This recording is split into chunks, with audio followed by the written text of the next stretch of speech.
दोस्तों मेरे लिए तो चलना बड़ा मुश्किल हो रहा है, पता नहीं पहलवान जी कैसे खींच के ले गए इसको, लेकिन मुझे तो पटक देंगे एक बार में ये 5-5 लीटर दूध पीते हैं और ये एक बार में चीज़ें हैं वो मिलाते हैं। इसमें दूध भी गिरा हुआ है और सरसों का तेल भी गिरा हुआ है जो हम अपने आप ही निकलवा के ले। हमारे देश में चरित्र का सबसे बड़ा रोल होता है। अगर किसी आदमी का चरित्र पतन हो गया तो चाहे कि पहलवान जी कि पहलवानी में ब्रह्मचर्य का क्या रोल रहता है। जय श्री राम।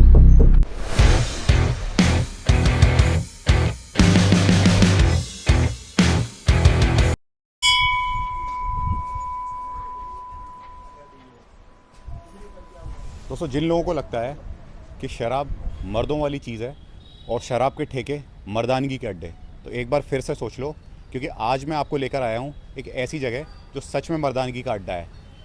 हमारे साथ हैं पहलवान जी। पहलवान जी अपना नाम बताइए। मेरा नाम है कार्तिक यादव। और आप यहाँ से पहलवानी कर रहे हैं जी। कितना टाइम हो गया आपको पहलवानी करते मुझे हुए? हो गया कम से कम 5-6 साल हो गए मुझे। कौन सी जगह है ये यहाँ पे नोएडा सेक्टर 122 में परथला खंजरपुर गाँव है उसमें। तो दोस्तों हमारे आसपास नोएडा जैसे आधुनिक सिटी जहाँ पे लोग क्लब ढूंढ लेते हैं, बार ढूंढ लेते हैं, लेकिन उनको ढूंढने से अखाड़े नहीं मिलते। वो बोलते हैं अखाड़े आखिर होते कहाँ हैं। तो दोस्तों आप देख लीजिए पहले सराउंडिंग कि कितनी यहाँ पे बिल्डिंग्स हैं, सब कुछ है। वहाँ पे इन्होंने आधुनिकता से दूर एक ऐसा अखाड़ा बनाया हुआ है जिसको हम आगे आपको वीडियो में कवर करके बताएंगे और साथ में प्रैक्टिस करेंगे कि किस तरह से हमारे पहलवानों की ट्रेनिंग होती है, किस तरह की डाइट होती है, वो भी हमें ये बताएंगे। तो शुरू करते हैं, आइए बने रहिए वीडियो में हमारे साथ। तो पहलवान जी हमें ये बताइए कि शुरुआत हम कहाँ से करेंगे? शुरुआत हम पहले ये हमारा ट्रैक है, इस पे रनिंग करेंगे 5-7 चक्कर और इसके बाद इसी में पीटी करेंगे साथ के साथ। फिर उसके बाद आगे की प्रक्रिया शुरू करेंगे। जी तो दोस्तों शुरू करते हैं हम अपनी पहलवानी का ट्रेनिंग सेशन। मेरी ज़िंदगी का पहला ट्रेनिंग सेशन है ये, लेकिन बड़ा ही नर्वसनेस भी है, लेकिन साथ में थोड़ा प्राउड भी फील हो रहा है क्योंकि पहलवान जी की अचीवमेंट भी हैं, वो भी हम आपको आगे वीडियो में बताएंगे। तो शुरू करते हैं।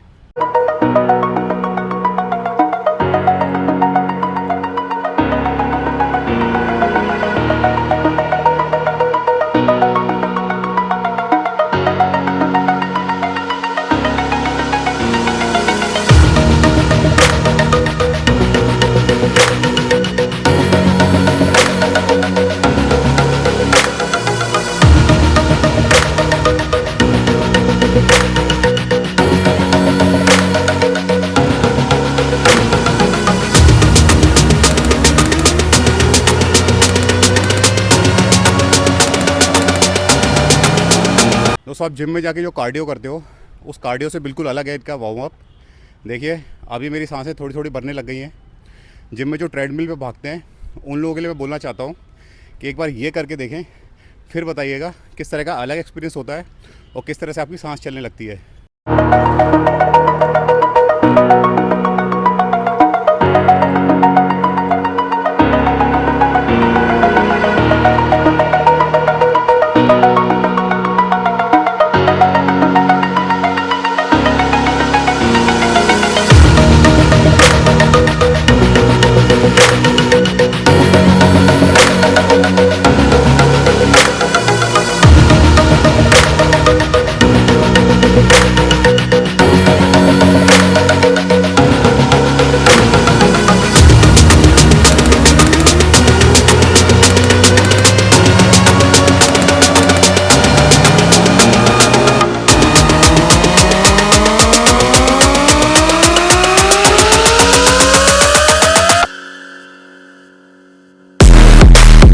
दोस्तों ये जो एक्सरसाइज अभी आपने देखी ये स्ट्रेचिंग में काउंट होती है।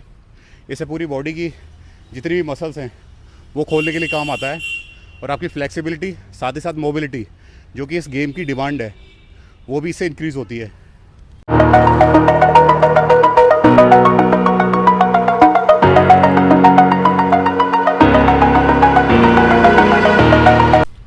दोस्तों ये तो थी मसल्स की फ्लेक्सिबिलिटी और मोबिलिटी के लिए। अब जॉइंट्स का भी खास ख्याल रखना पड़ता है क्योंकि इसमें पहलवान जोर लगाते हैं तब जॉइंट्स बहुत ज़्यादा प्रोन होते हैं इंजरीज़ के। सही बोल रहा हूँ ना पहलवान जी? जी बिल्कुल, जॉइंट्स का बहुत ज़्यादा रोल है इस चीज़ में। तो दोस्तों आप जॉइंट्स की एक्सरसाइज देखिए।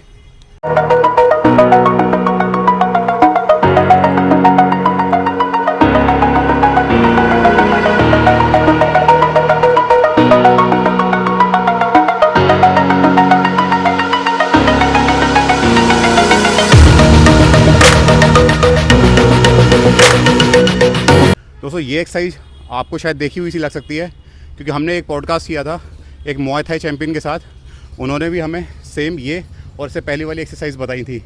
इसका मतलब सारी मार्शल आर्ट्स का बेस कुछ ना कुछ कॉमन रहता है। अब पहलवान जी हमें बता रहे हैं कि गर्दन भी उतनी इंपॉर्टेंट है जितने कि बाकी सारे जॉइंट्स, क्योंकि गर्दन से भी आपको अपने अपोनेंट को उठाना होता है, उसको पटकना होता है, तो उसके लिए आपकी गर्दन मजबूत होना बहुत ज़रूरी है। तो पहलवान जी कौन सी एक्सरसाइज कराएंगे आप? जब मट्टी का अखाड़ा आज तो हमारा खुला नहीं है, पर जब खुला होता है तो नी बेंड डाउन करके जब गर्दन से एक्सरसाइज करते हैं हम अपनी पहले। आज मैं बता दूं आपको कि आज मंगलवार है और आज के दिन ना तो पहलवान जोर करते हैं ना ही मिट्टी के अखाड़े में जाते हैं, क्योंकि इनकी ट्रेडिशनल कई हज़ारों सालों से परंपरा अब चल रही है कि मंगलवार का दिन इनके लिए ज़ोर के लिए रेस्ट का डे होता है। और जिन लोगों को ज़ोर नहीं पता, मैं पहलवान जी से बताता हूँ कि वो इसके बारे में दर्शकों को बताएं कि ज़ोर क्या होता है। जोर एक ऐसी चीज़ है जो हमारी बॉडी में ऊपर से नीचे तक काम करती है, कुश्ती में हमारी बहुत ज़्यादा हेल्प करती है। टेक्निक करते हैं हम, जैसे अभी मैं आपको बताऊंगा थोड़ी देर में टेक्निक कैसे करते हैं, वो चीज़ है। देखिए दोस्तों, किस तरह से अपनी गर्दन की मजबूती के लिए ये एक्सरसाइज कर रहे हैं। एक्चुअली मैं ये एक्सरसाइज इनके साथ इसलिए नहीं कर रहा हूँ क्योंकि मुझे प्रैक्टिस नहीं है और ना ही मेरी गर्दन में इतनी ताकत जो इस तरह का वर्कआउट झेल जाए, क्योंकि मेरा स्पोर्ट्स कराटे है, जैसा कि आप लोग जानते हैं मेरे पिछली वीडियोस से। लेकिन पहलवान जी को देखिए, इनकी गर्दन कितनी मजबूत है और फ्लेक्सिबल भी साथ में है। दोस्तों, आप मजबूती कितनी भी बना लें और फ्लेक्सिबिलिटी ना बनाएं, वो किसी काम की नहीं है मजबूती। तो इसलिए देखिए हमारे पहलवान भाई ये देसी एक्सरसाइज कर रहे हैं, और ये देखिए इन्होंने अपने दोनों हाथ भी हटा दी ताकि सपोर्ट भी हट जाए और सारा वेट गर्दन पे आ जाए। ये देखिए इस तरह से हमारे ट्रेडिशनल अखाड़े के पहलवान एक्सरसाइज करते हैं।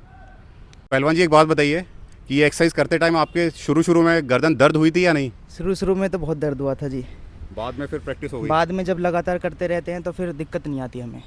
तो दोस्तों, आप सीख रहे हैं कुछ बात पहलवान जी से। वो बता रहे हैं कि practice makes a man perfect. उसका परफेक्ट एग्जांपल है ये पहलवान जी और हमारे बाकी परथला अखाड़े के पहलवान। दोस्तों, ये स्ट्रक्चर जो आप देख रहे हैं एक्सरसाइज करने के लिए, इसको पहलवान जी ने बताया कि मैडी बोलते हैं। सही बोल रहा हूँ मैं? हमारी लेग्स के लिए है ये मैडी, आप बिल्कुल सही बोल रहे हो। ये एक पहलवान के लेग्स मजबूत होना बहुत ज़्यादा ज़रूरी है, उसी के लिए मैडी है। इसका वेट पूछता हूँ, पहलवान जी बताएंगे ये कितने केजी है? इसका वेट है 110 किलो। सुन रहे हैं दोस्तों आप, 110 किलो। इतने आराम से बोल रहे हैं जैसे 10 किलो हो, और इसको ये रोज़ खींचते हैं। और आपकी उम्र कितनी है पहलवान जी? मेरी उम्र है 20 साल। और कब से कर रहे हैं आप ये? मैं 5-6 साल से कर रहा हूँ। समझ रहे हैं दोस्तों, मतलब ये 14-15 साल की उम्र से 110 किलो की वजन की मैडी को खींच रहे हैं और बड़ी कैजुअली खींचते हैं। अभी आपको दिखाएंगे हम वीडियो के जरिए कि किस तरह से एक्सरसाइज करेंगे ये देखिए दोस्तों, मतलब अच्छे पहलवान इस तरह से तगड़े पहलवान बने और कितनी आराम से खींचते चले जा रहे हैं। मतलब एक बैल जैसा दम चाहिए एक आदमी के अंदर, तब जाके एक पहलवान बनता है। और बैल का दम ही नहीं, बुद्धि भी चाहिए होती है, तभी आप इन टेक्निक्स को अप्लाई कर सकते हैं। एक बार मैं ट्राई करूंगा इसको खींचने की, मैं खींच पाऊंगा कि नहीं, क्योंकि मेरे लिए एकदम नया एक्सपीरियंस है। देखते हैं क्या होता है। छोटे पैर से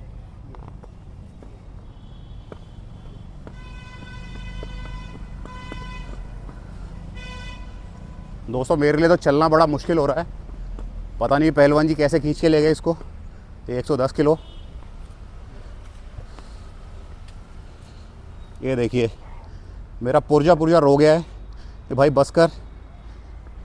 लेकिन पहलवान जी को देखो थोड़ा बहुत जोश आ गया, इसलिए खींच सका हूँ मैं इसको। चीज़ जो आपने देखी मैडी, जिसको पहलवान जी बता रहे थे, एक बार मैं आपको बताना चाहूँगा कि क्या टाइमिंग रहता है पहलवानों का जो इस पर ऑपरेट करते हैं ये लोग। पहलवान जी बताइए ना, कितनी देर तक पहलवान इस पर ऑपरेट करते हैं? इसमें कम से कम 45 मिनट 1 घंटा हम चलाते हैं इसको। जो बच्चे नए आते हैं वो थोड़ा कम चलाते हैं, वरना हमारी टाइमिंग फिक्स है। आप सुन रहे दोस्तों, मेरे लिए 1 मिनट खींचना उसके लिए भारी पड़ गया था, और उस चीज़ को कैजुअली ये लोग 1-1 घंटा चलाते हैं। तो आप देख रहे हैं कि किसी और मार्शल आर्ट के कंपैरिजन में शरीर की ताकत कितनी गुना बढ़ा देते हैं पहलवान हमारे। तो देखिए ये केवल रेसलिंग में पॉसिबल है। बाकी कोई मार्शल आर्ट अगर हो तो आप मुझे बताइए कि उसमें इतना दम लगता हो, क्योंकि मेरी जानकारी में अभी तक आज तक ऐसी कोई मार्शल आर्ट नहीं आई जिसमें शरीर का इतना दम लगता हो। और इसीलिए इनके इष्ट देव हनुमान जी हैं। हनुमान जी बल के देवता हैं और ब्रह्मचर्य के देवता हैं।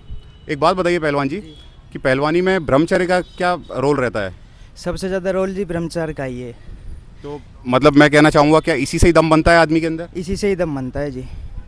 तो दोस्तों, आप सुन रहे हैं कि ब्रह्मचर्य का महत्व है, तभी जाके 110 किलो ये आराम से खींच पा रहे हैं, और वो भी घंटा पर। आजकल की जनरेशन को मैं बोलना चाहूँगा कि किस तरह से गलत संगति में पड़ के वो अपने आप को नष्ट कर रहे हैं, बर्बाद कर रहे हैं। आपको सीखना है तो अखाड़े आइए और ब्रह्मचर्य का मतलब सीखिए। या आजकल की जो साइंटिफिक स्टडीज़ जो आप लोग पढ़ रहे हैं कि इससे कुछ नहीं होता है ब्रह्मचर्य नष्ट होने से, मैं इसका जीता जागता उदाहरण हमारे सामने पहलवान जी खड़े हैं कि ब्रह्मचर्य की शक्ति आप देख सकते हैं। मैं एक चीज़ बताना चाहता हूँ कि जो लोग मतलब ब्रह्मचर्य नहीं रखते, क्लबों में घूमते हैं, रात को दारू वारू पीते हैं, वो लोग ये से 2 मिनट भी नहीं चला सकते कंटिन्यू। एक्चुअल में मैं दारू वारू तो नहीं पीता हूँ, लेकिन पहलवान जी की बातों से मुझे इसलिए शर्म आ गई कि मैं इसको 2 मिनट भी नहीं खींच पाया। लेकिन मेरी प्रैक्टिस नहीं थी, और दूसरी बात पहलवान जी का गेम बहुत अलग है, ये बचपन से ऐसा करते आ रहे हैं। और दूसरी बात, मेरी शादी हो चुकी है, ब्रह्मचर्य मैं पालन नहीं कर सकता हूँ। ये अभी तक मेरे ख्याल से बैचलर हैं। आप बैचलर हैं? जी बैचलर ही हूँ। तो ब्रह्मचर्य का अच्छे से पालन कर रहे हैं, हनुमान जी के भक्त हैं, और इसीलिए इस तरह की असीम शक्ति इनके अंदर आई है इसको खींचने की। ये मार्शल आर्ट्स है, युद्ध कला है, और इसका उद्गम भारत से ही हुआ है। मैं मिट्टी की कुश्ती की बात कर रहा हूँ। जो आजकल की मैट की कुश्ती होती है वो थोड़ी अलग है, वो थोड़ी टेक्निक बेस्ड होती है, उसमें फुर्ती ज़्यादा चाहिए होती है। लेकिन मिट्टी की कुश्ती में पूरा दमखम आपको दिखाना पड़ता है। तो आप मुझे बता सकते हैं पहलवान जी कि मैट की कुश्ती और मिट्टी कुश्ती में क्या अंतर रहता है? मैट की और मिट्टी में ये अंतर होता है कि मैट की कुश्ती जो है वो वेट के हिसाब से लड़नी पड़ती है, अगला अपोनेंट भी वेट के हिसाब से ही होता है। और मिट्टी में ये है कि अगर 60 किलो का पहलवान है तो वो अपने बड़े से भी लड़ सकता है, मतलब मिट्टी में यही हिसाब किताब है। मतलब पूरा दमखम मिट्टी की पहलवानी में ही निकल के आता है पूरा। तो आप मुझे ये बता सकते हैं कि मैट की पहलवानी में पॉइंट्स होते हैं, तो आपकी मिट्टी की पहलवानी में क्या उसी तरह के पॉइंट्स होते हैं? नहीं, चितपट की होती है मिट्टी में। मतलब दोस्तों, चितपट मैं बता दूं आपको, अगर आपको नहीं पता है तो, कि किसी पहलवान को छत दिखा देना या आसमान दिखा देना, मतलब उसको पीठ के बल लिटा देना, एक चित करना कहते हैं। और मिट्टी की कुश्ती का यही मोटो होता है कि किसी पहलवान को धराशायी करके उसको चित कर देना, तभी आपकी हार या जीत डिसाइड होती है। तो अभी पहलवान जी हमें सपाटे मार के दिखाएंगे, थोड़े बहुत हम भी ट्राई करेंगे, क्योंकि हमने तो आज तक सपाटे मारे नहीं। ये पूरे फुल फॉर्म में आ चुके हैं अपना ट्रैक उतार के। आइए इनसे सीखते हैं और हम भी इनके साथ करते हैं थोड़े सपाटे।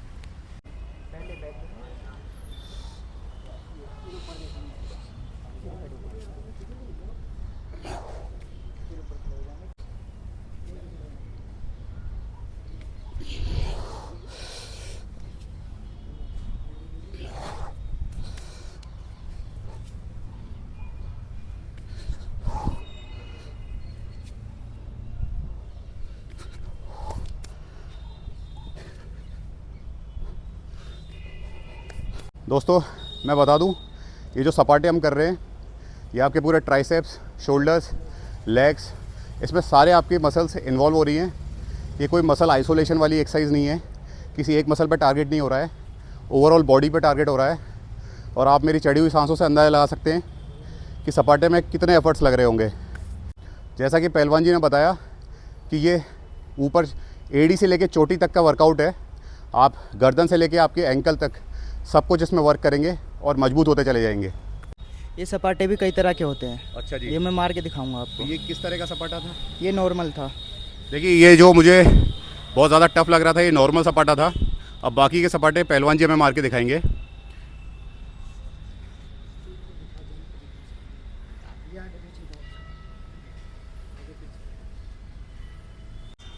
तो इस वाले सपाटे और दूसरे सपाटा जो हमने किया था उसमें क्या अंतर रहता है? इसमें बहुत ज़्यादा डिफरेंस है जी, इसमें दम बहुत ज़्यादा फटता है, स्टेमिना की बहुत ज़्यादा ज़रूरत होती है इसमें।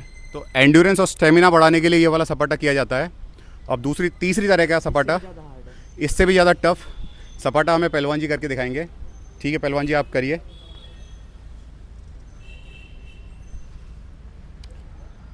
क्या बात है, क्या बात है भाई, मान गए। पहलवान जी का मसल मास कैसा था और किस तरह से फुर्ती से कर पा रहे हैं, मतलब यकीन नहीं हो रहा है कि इतने मसल मास के साथ आदमी के अंदर इतनी फुर्ती हो सकती है। तो पहलवान जी आप मुझे बताएंगे कि एक बार में ये कितनी मार देते हैं आप? एक बार में 500, 400, 500 मार देते हैं। और जो आपसे सीनियर पहलवान है वो कितनी मार देते होंगे? वो मार देते हैं 1700। तो दोस्तों सुन रहे हैं आप, जिसको 10 से 15 मारने में मेरे पसीने निकल गए, सांसें चलने लग गई, उसको आराम से 1000 मार देते हैं। वो भी इनके रोज़ का काम है। मैं डंड मारने जा रहा हूँ, जो कि हाथ टेक के एक बार मार नहीं मारने लगा था, हाथ नहीं उठाने बिल्कुल भी। तो देखिए दोस्तों, ये नई तरह की चीज़ है मेरे लिए, एक नया एक्सपीरियंस है। पहलवान जी में करके दिखाएंगे। ठीक है पहलवान जी, आप इसे करिए।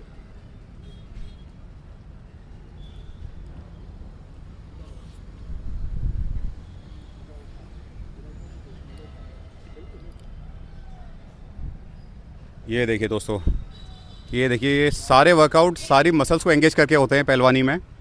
और हमारे पहलवान जी कितने आराम से कर रहे हैं इसको। ये देखिए, इनके शोल्डर्स में कितनी जान होगी, वो इनकी एक्सरसाइज करने के तरीके से ही पता चल रहा है।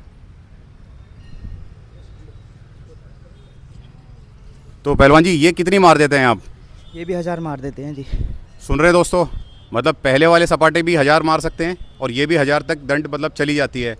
तो आप सोच सकते हैं कि कितनी मेहनत लगती है देश को मेडल दिलाने में और एक पहलवान बनने में। दूसरी बात, मैं पहलवान जी इन्हें इसलिए बोल रहा हूँ क्योंकि बाकी स्पोर्ट्स में आप नाम लेके बुला सकते हैं, लेकिन पहलवान जी इसलिए बोल रहा हूँ क्योंकि हमारे देश में चरित्र का सबसे बड़ा रोल होता है। अगर किसी आदमी का चरित्र पतन हो गया तो चाहे कितना भी पैसा, कितना भी बल लेके घूमते रहो, आपकी बिल्कुल भी वैल्यू नहीं है। लेकिन ब्रह्मचर्य का पालन करने वाले हमारे पहलवान एक मिसाल हैं चरित्र की, जिसकी वजह से इनका आदर भी होता है। तो दोस्तों, अभी हमारे पहलवान जी ढेकली मार के दिखाएंगे, वो क्या होता है हम देखेंगे और फिर इनसे सीखेंगे कि ढेकली किस तरह से मारी जाती है।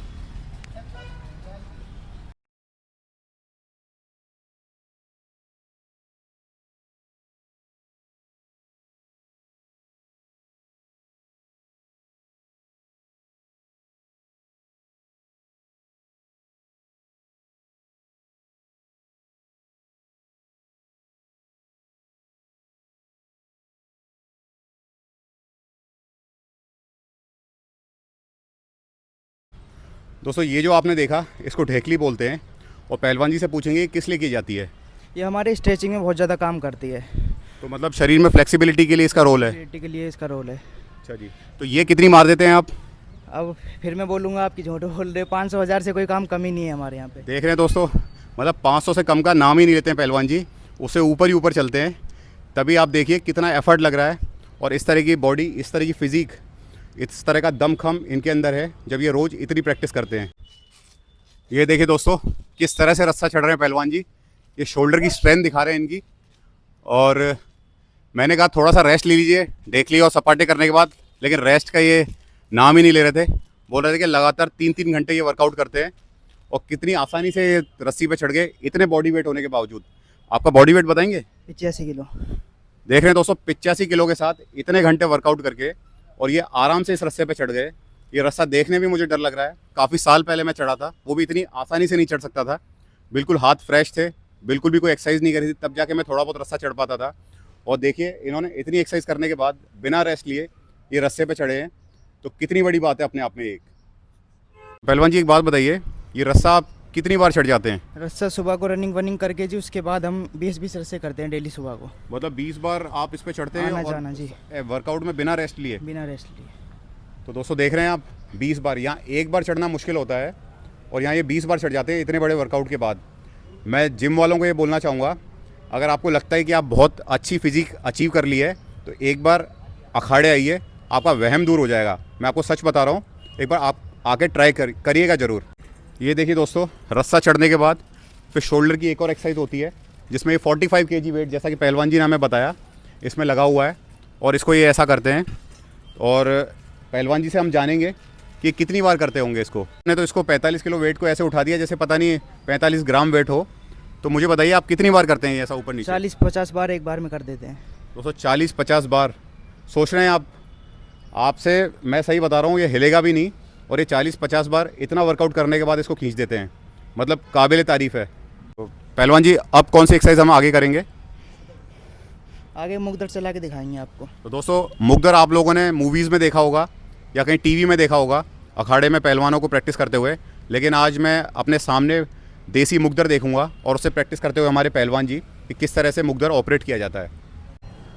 पहलवान जी, पहले तो इन मुकदर का वेट बता दीजिए कि कितना भारी है ये 15 किलो का है, ये 20 किलो का है। अच्छा, वो 20 किलो, ये 15 किलो। तो आप 15 किलो से करते हैं या 20 किलो से? दोनों से करते हैं। अच्छा, दोनों से। इनका क्या महत्व रहता है, क्यों किया जाता है ये हमारे जो कुश्ती में हाथ वाथ गेरते हैं, जब कुश्ती लड़ते हैं तो उसके लिए होता है। पूरी एक्सरसाइज होता है इस हाथ की। मतलब आपके कंधे से लेके पूरी कलाई तक की एक्सरसाइज की आपकी इस मुकदर से हो जाएगी। पहलवान जी हमें करके दिखाएंगे किस तरह से ये किया जाता है।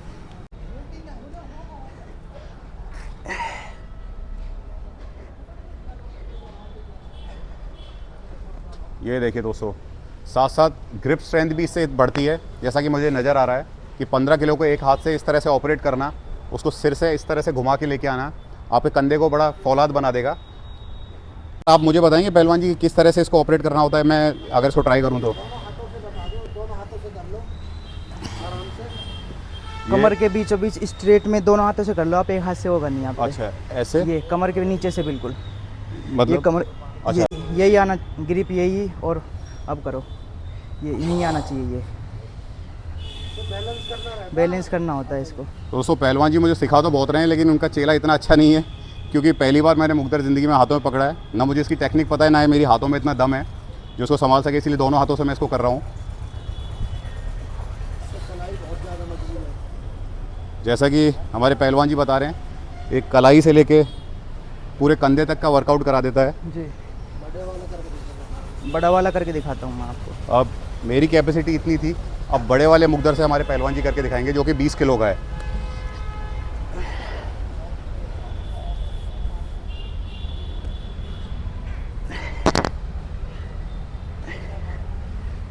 ये देखिए दोस्तों, 15 किलो में मेरी हालत ख़राब हो गई थी, ये 20 किलो का आराम से कर रहे हैं।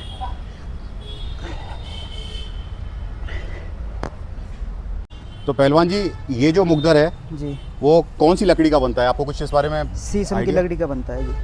तो शीशम की लकड़ी तो मैंने ऐसा सुना है कि 100 साल तक भी ख़राब नहीं होती जी, है, खराब नहीं होती वो। तो इसीलिए ये मुकद्दर आगे की पीढ़ियों तक भी पास ऑन होते रहते होंगे। जी बिल्कुल, खराब अच्छा नहीं जी। होगा ये। और ये कितनी बार कर लेते हैं आप? यही 500-700 बार कर लेते हैं एक दोस्तों बार में। आपने सुना, मतलब 500 से नीचे की कोई चीज़ नहीं है। जिन लोगों को लगता है कि 50 या 100 पुशअप्स मार के हम दारा सिंह बन गए हैं, तो दोस्तों मैं फिर बता दूं, ये आपकी गलतफहमी है, क्योंकि 500 से नीचे का यहाँ काम ही नहीं है। दोस्तों देखिए, अखाड़े के डंबल थोड़े अलग तरह के होते हैं, पहलवान जी बता रहे हैं कि वो अभी यहाँ उपलब्ध नहीं है, तो इसीलिए ये जिम वाले टाइप के डंबल ये अभी करेंगे, और थोड़ा सा आधुनिकता का तड़का लगेगा आपको इस अखाड़े में। तो पहलवान जी ये कितने किलो के डंबल हैं? 12.5 किलो का एक है जी। ये 12.5 किलो का एक डंबल है। और आपने जिम वाली एक्सरसाइज देखी होंगी किस तरह से बाइसेप्स कर्ल और इस तरह से करते हैं, लेकिन पहलवान जी अलग तरह का वर्कआउट करके दिखाएंगे। ठीक है पहलवान जी? ये तो हमारे नॉर्मल डंबल हो गए जी। तो इससे आपकी कंधों का जी ताकत बढ़ती है। एक ये देखिए दोस्तों, इससे ताकत के साथ साथ एक्सप्लोसिवनेस बढ़ती है आपकी मसल्स की।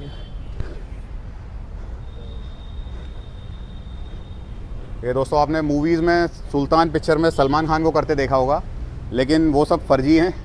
ये देखिए, ये असली के सुल्तान यहाँ पे खड़े हैं और ये एक्सरसाइज को कर रहे हैं। एक ये हो गई, एक अंदर की।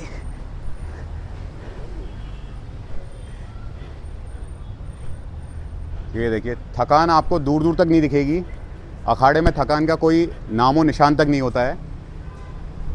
तो पहलवान जी ये कितनी बार कर लेते हैं आप? ये भी 500 से 700 बार? 700 बार ही करते हैं तो जी। दोस्तों सुन लीजिए, 500 से नीचे, जैसा कि मैंने पहले ही बोला, यहाँ कोई काम नहीं है।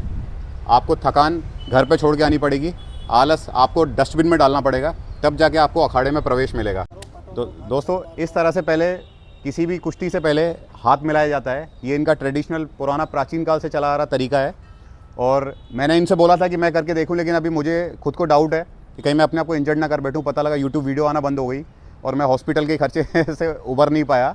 तो इसीलिए डेमोस्ट्रेशन के लिए हमारे दूसरे पहलवान जी आए हुए हैं, तो इनका भी नाम हम जान लेते हैं।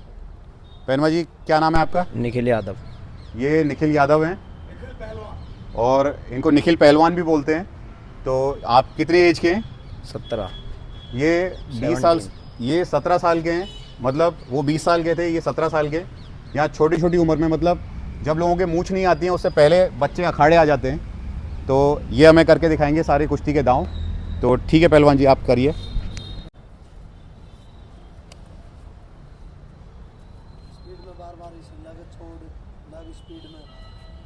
ये देखिए दोस्तों, इस तरह से जो है टेक्निक लगाई जाती है, और ये जोर आजमाइश से पहले की टेक्निक्स अपनी देखी जाती हैं कि आदमी में कितना दमखम है।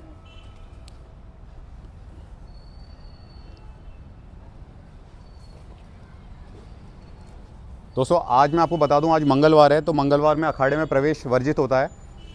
तो इसीलिए आज ये यहाँ पे करके दिखा रहे हैं कि किस तरह से जोर लगाया जाता है।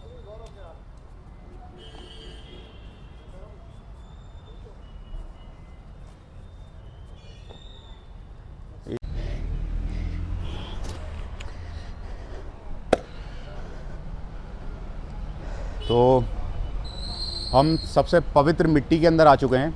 जो वीरों की मिट्टी बोली जाती है, यहीं से पहलवान और वीर पैदा किए जाते हैं। ये वही अखाड़ा है जो आप लोगों ने मूवीज़ में देखा होगा। ये देखिए, ये मिट्टी है जो आपको हम्बल होने का एहसास दिलाती है। और मैं एक चीज़ और बता दूं दोस्तों कि हमारे भारत की जितनी भी एग्रीकल्चर से रिलेटेड कम्युनिटीज़ हैं वही अखाड़े में आती हैं। उसके अलावा कोई इक्का दुक्का ही होगा, मेरी जानकारी में ऐसा कोई नहीं है जो पहलवानी करता हो। क्यों पहलवान जी, जो किसानी और जो एग्रीकल्चर से जुड़ा हुआ होता है वही कम्युनिटी ज़्यादातर इसी को करती हैं। वही कम्युनिटी से ज़्यादा तो इसका क्या रीज़न है? जी, इस मिट्टी से जुड़े हुए हैं, जो किसान के बच्चे हैं वही ज़्यादातर इस खेल में आते हैं। तो दोस्तों सुन रहे हैं आप, कितनी बड़ी बात बोल दी कि जो किसान के बच्चे हैं और मिट्टी से जुड़े हुए हैं, मतलब अपनी जड़ कभी ना भूलें और अपनी ताकत को भी ये मिट्टी से जनरेट कर रहे हैं। हमारे किसान अन्न ही नहीं उगाते हैं, इस तरह के बच्चे भी वो तैयार करते हैं जो कि देश के लिए मर मिटने को भी तैयार हैं। तो दोस्तों ये जो मिट्टी आप समझ रहे हैं, ये भी एक तरह की मेडिकेटेड मिट्टी होती है। इसके बारे में पहलवान जी हमें बताएंगे कि किस तरह से तैयार की जाती है। पहलवान जी बताइए। इसमें जो हम प्राकृतिक नेचुरल चीज़ें हैं वो मिलाते हैं। इसमें दूध भी गिरा हुआ है और सरसों का तेल भी गिरा हुआ है, जो हम अपने आप ही निकलवा के लेके आते हैं। और हल्दी होती है, जो हल्दी इसमें एक कट्टा हल्दी, गेरुआ जिसको कहते हैं, गेरुआ भी डालते हैं। और मुल्तानी मिट्टी भी गेरते हैं इसमें। जो हमारे जो चोट वोट लगती है ना, तो ये मिट्टी उसको कवर कर लेती है। अच्छा, तो मतलब ये चोट भी लगती है एक तरह से, मतलब एक मरहम का काम करती है। मरहम का काम भी करती है। तो ये जो मिट्टी है, ये हमारी नॉर्मल मिट्टी खोद के लाई जाती है, उसके बाद तैयार की जाती है। उसके बाद तैयार की जाती है। तो मतलब देख रहे हैं दोस्तों किस तरह से नॉर्मल मिट्टी यहाँ आके और पहलवानों के पैरों तले इतनी खास हो जाती है एक प्रक्रिया द्वारा। उसमें जैसा कि इन्होंने बताया इतनी सारी चीज़ें डाली जाती हैं, तब जाके ये मेडिकेटेड होती है। और इसी मिट्टी से ये अपने जख्म भी सही कर लेते हैं, जो कि ये मिट्टी एक मरहम का भी काम करती है। ये देखिए दोस्तों, ये बोले कि फावड़े से एक बार इस अखाड़े को खोद देते हैं, लेकिन अखाड़े को खोदना बोलते हैं, क्या बोलते हैं पहलवान जी? पलटी मारना। पलटी मारना, ये खोदना सही शब्द नहीं है, मैं माफ़ी चाहूँगा। कोई नहीं। अखाड़े को पलटी कर देते हैं ये लोग इस फावड़े से। और ये फावड़ा भी बड़ा जंबो साइज़ लग रहा है, जो कि आप किसानों के पास देखते हैं वैसा फावड़ा नहीं है। ये पहलवानों का अपना 8.5 किलो का फावड़ा है। ये फावड़ा 10 किलो का था, जब मिट्टी खोदते खोदते 8.5 किलो का हो गया है। सुन रहे दोस्तों, मतलब मेहनत ने लोहे को भी पिघला के रख दिया। ये 10 किलो के फावड़े को 8.5 किलो का कर दिया। तो इसलिए कभी भी किसी पहलवान से पंगा लेने से पहले सोचना कि आप लोग तो लोहे के नहीं बने, तो कहीं वो आपको नामो निशान ना मिटा दें। इस तरह से अखाड़ा पलटा जाता है, इसकी मिट्टी को इस तरह से ऊपर से नीचे किया जाता है। और ये एंड्योरेंस का वर्कआउट है और आपकी बैक का वर्कआउट है। जैसा कि बात हो रही थी, तो पहलवान जी हमारे बता रहे थे कि इसको अगर किसी ने पूरा खोद दिया तो इसका मतलब आप एंड्योरेंस टेस्ट में पूरी तरह से पास हैं। और अगर नहीं खोद पाए तो फिर आप ही जानते हैं कि आपकी फ़िटनेस कैसी है। ये देखिए, ये बता रहे थे कि 2 से 3 बार इस अखाड़े को पलट देते हैं ये लोग अपनी प्रैक्टिस के दौरान, और उसके बाद भी ये लोग फिर जोर आजमाइश करते हैं। उसी के बाद इसके ऊपर कुश्ती की जाती है। अब पहलवान जी से थोड़ा सा फावड़ा हम भी लेंगे और चार्ज लेके हम देखेंगे किस तरह से खोदा जाता है, ताकि हम देखें कि कितना दम लग रहा था, कि वाकई में कुछ दम लगता है कि पैर को बचा लेना एक बार। ठीक है ये तो ये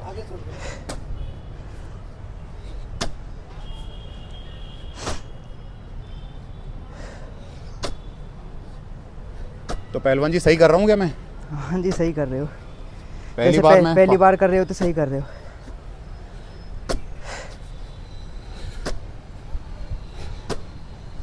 दोस्तों यकीन मानिए, कंधे से लेके कलाई तक का इतना जोर लग रहा है, ऐसा लग रहा है उखड़ के आ जाएंगे कंधे हाथ में।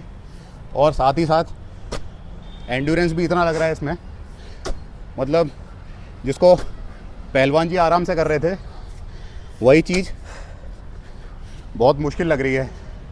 मतलब मुझे ऐसा लगता है 32-33 साल मेरी उम्र हो चुकी है और मैंने काफ़ी लेट कर दिया अखाड़े आने में।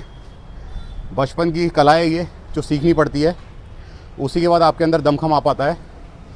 इसलिए मैं तो यही नमस्कार करूँगा फावड़े को और इसको यहीं रखे रहने दूँगा। ये देखिए दोस्तों, एक मेडी जो हमने बाहर देखी थी वो थी, और एक मेडी ये है जो अखाड़े में चलाई जाती है। देखिए कितनी आसानी से ये खींच रहे हैं इसको। पहलवान जी इसका क्या वेट रहता है? इसका 45 किलो। दोस्तों 45 किलो वेट रहता है, और वो भी इस मिट्टी में जो पैर गड़ते हैं तो पूरा दमखम निकल के बाहर आता है और इनका एंड्योरेंस बढ़ता है। देखिए ये इसी मेडी से, शायद इसी से आप इकसार कर देते होंगे पूरे अखाड़े की पूरे मिट्टी अखाड़े को इसी से इकसार करते हैं। ये देखिए दोस्तों, जितना भी पहलवान जी ने खोदा था, मैंने तो बहुत थोड़ा खोदा था, वो सब इकसार कर चुके हैं ये। और ये कितनी देर तक करते हैं पहलवान जी आप? जब तक अखाड़ा बिल्कुल सही नहीं हो जाता। मतलब जब तक अखाड़े की सूरत बिल्कुल सही ना हो जाए, सब कुछ लेवल में ना आ जाए, तब तक पहलवान जी रुकते नहीं हैं और इसे करते रहते हैं। दोस्तों ये देखिए इस अखाड़े की फ़ौज, ये सारे आपको दिख रहे होंगे कि दाढ़ी मूँछ हैं, लेकिन ये सभी 18-19 और उससे भी छोटी उम्र के बच्चे हैं। लेकिन पहलवानी करके देखिए किस तरह से इन्होंने अपने शरीर को वज्र की तरह कर लिया है। आप सब लोग अपनी एक बार उम्र बताएंगे? 17 साल, 17 साल, 17 साल, 20 साल। तो दोस्तों देखिए, मतलब कोई ज़्यादा उम्र नहीं है, लेकिन फिर भी देखिए दमखम इन लोगों में एक बड़े आदमी से भी बहुत ज़्यादा है। तो आप लोग कुछ कंपटीशन वगैरह खेलते हैं? तो आप में से कितने लोगों ने अभी तक मेडल जीते हैं? मेडल ये हमारे सीनियर पहलवान हैं, हम कॉम्पीट कर चुके हैं डिस्ट्रिक्ट लेवल पे, हमारा सर्टिफिकेट है। नेशनल खेलने गए थे, वहाँ पे कोई प्लेस नहीं आई, इनकी प्लेस है 2 बार सिल्वर है। अच्छा जी, तो हमारी जो पहलवान जी कर रहे थे प्रैक्टिस हमारे साथ में, वो सिल्वर जीत चुके हैं। पहलवान जी एक बार बताइए अपने बारे में।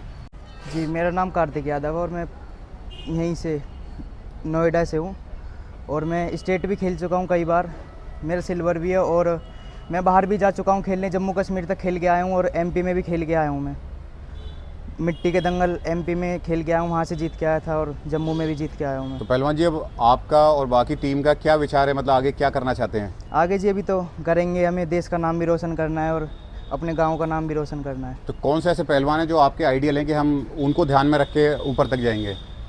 अभी तो बजरंग पुनिया है, फिर आगे और भी देखेंगे। मतलब दोस्तों देखिए, ये बच्चे जाके आगे चल के आप देखेंगे कि देश विदेश में नाम रोशन करेंगे और इसी दमखम से देश का परचम लहराएंगे और देश का झंडा हमेशा ऊंचा रखेंगे। दोस्तों आप जो ये फिज़ीक देख रहे हैं, ये किसी जिम में नहीं बनी हुई है, ना कोई प्रोटीन पाउडर, ना कोई सप्लीमेंट खा के बनी है। मुझे तो ऐसा ही लग रहा है, क्योंकि ये सारी फिज़ीक इस अखाड़े में बनी हुई है, हज़ार दंड मार के। आप देख लीजिए एक बार किस तरह की फिज़ीक है और बिल्कुल भी कोई फैट नहीं है। पहलवान जी बताएंगे इस बारे में कि ये फिज़ीक कैसे अचीव की गई है। ये शुद्ध खाना खाते हैं, ना ही ये जिम जाते हैं और ना ही ये कोई प्रोटीन लेते। प्रोटीन टैबलेट इंजेक्शन कुछ भी नहीं। लोग कहते हैं घी से फैट बढ़ता है, दूध से फैट होता है। इनके देख लो, ये 5-5 लीटर दूध पीते हैं और ये एक बार में 250 ग्राम घी भी खा जाते हैं। नॉर्मल तो बेकार हो जाएगा, हॉस्पिटल चला जाएगा, ये नहीं जा सकते। और बोलते हैं कि मीठे से कुछ वो होता है, एक किलो रसगुल्ले भी खा जाएंगे तब। ये जिक्के खाते हैं, सब कुछ खाते हैं। आप सुन रहे हैं, 250 ग्राम घी, 4-5 लीटर दूध और 1-1 किलो रसगुल्ले भी खा जाते हैं। और देखिए ज़्यादा उम्र भी नहीं है और फैट का नामो निशान भी नहीं है इनके ऊपर। देखिए किस तरह के पहलवानों ने अपनी बॉडी को तराश के बनाया हुआ है। और जो लोग सोचते हैं कि इंजेक्शन लेके, स्टेरॉइड्स लेके, टैबलेट्स लेके वो बॉडी बना लेते हैं, दोस्तों मैं आपको सही बताऊं, आपको कोई मिसगाइड कर रहा है। आप एक बार अखाड़े आइए और पहलवानों से मिलिए और फिर देखिए आपको किस तरह से चेंज आपको अपनी लाइफ में दिखेंगे, क्योंकि यही है असली बॉडी जो आपको ज़िंदगी में आखिर तक काम आएगी, ना कि वो जिम वाले बाइसेप्स कर्ल। ये 50 साल में भी ऐसी ही यंग रहने हैं। देख रहे हैं दोस्तों, 50 साल तक और 70 साल तक, मतलब जब तक ये लोग रहेंगे तब तक इसी तरह से जवान रहेंगे। ऐसा बताते हैं कि कभी कोई फौजी और कोई पहलवान कभी बूढ़ा नहीं होता। नहीं होते।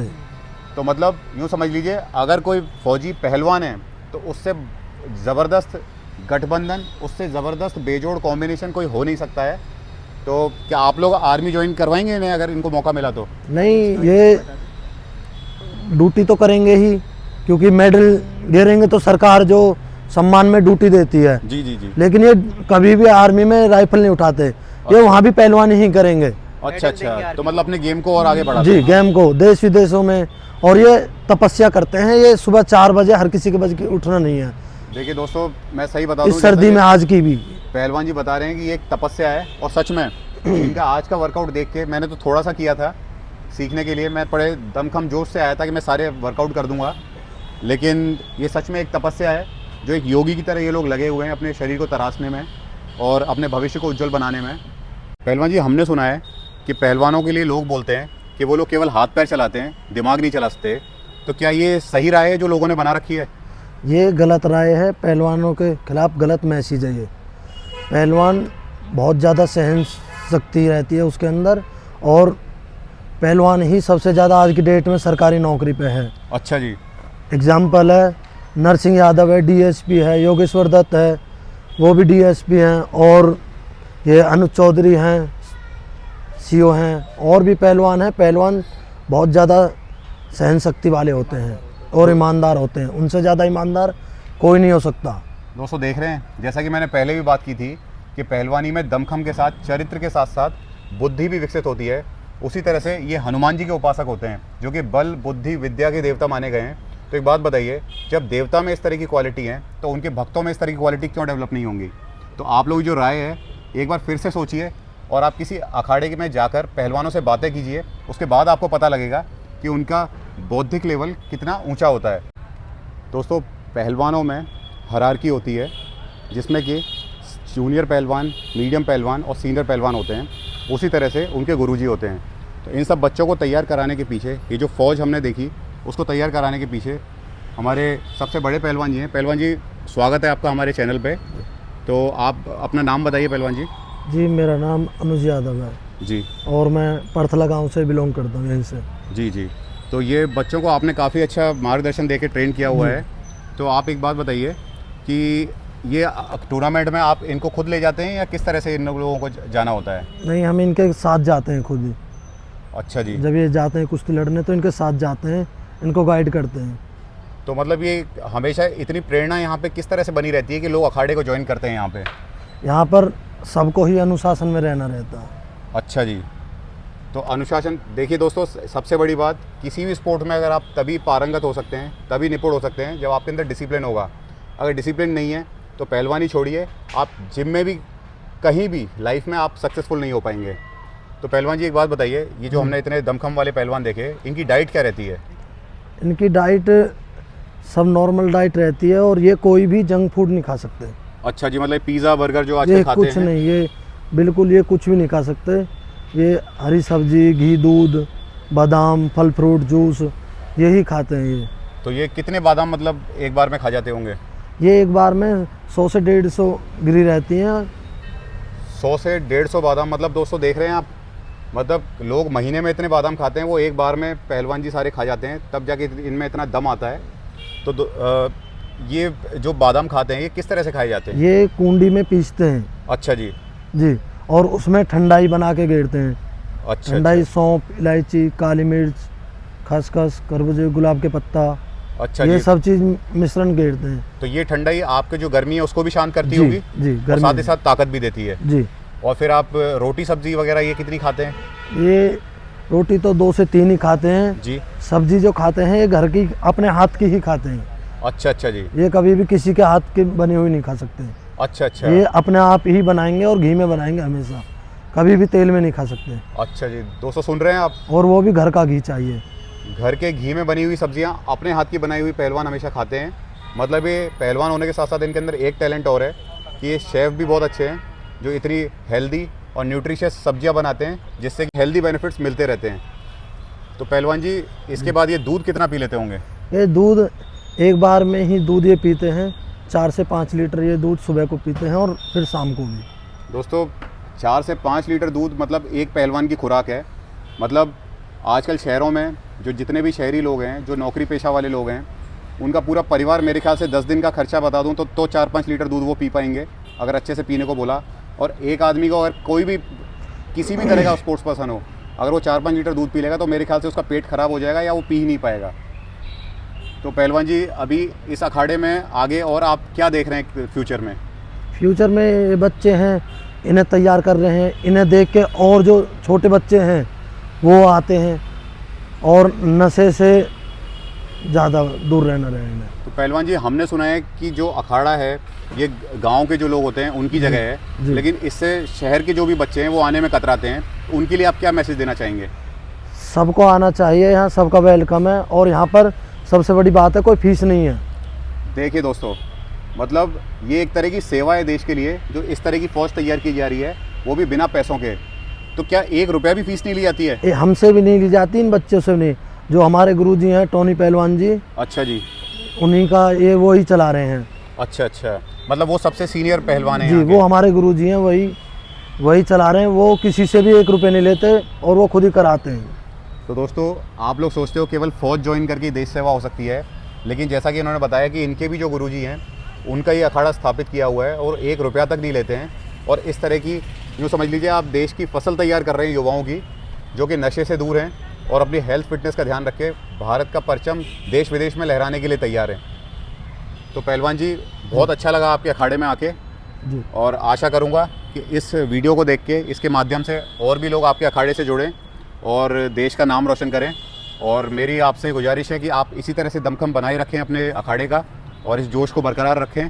और मैं आगे आपके अखाड़े में विजिट करूंगा, तब मैं चाहूँगा कि इसमें और अचीवमेंट हो। तो जाने से पहले, अपना वीडियो एंड करने से पहले एक मैसेज दिलवाना चाहता हूँ अपने हिंदुत्व के लिए, देश के लिए, जो कि बहुत ज़रूरी है। तो हमारे पहलवान हमारे साथ साथ जयकारा लगाएंगे हिंदुत्व के लिए। तो पहलवानों शुरू हो जाइए। जय श्री राम।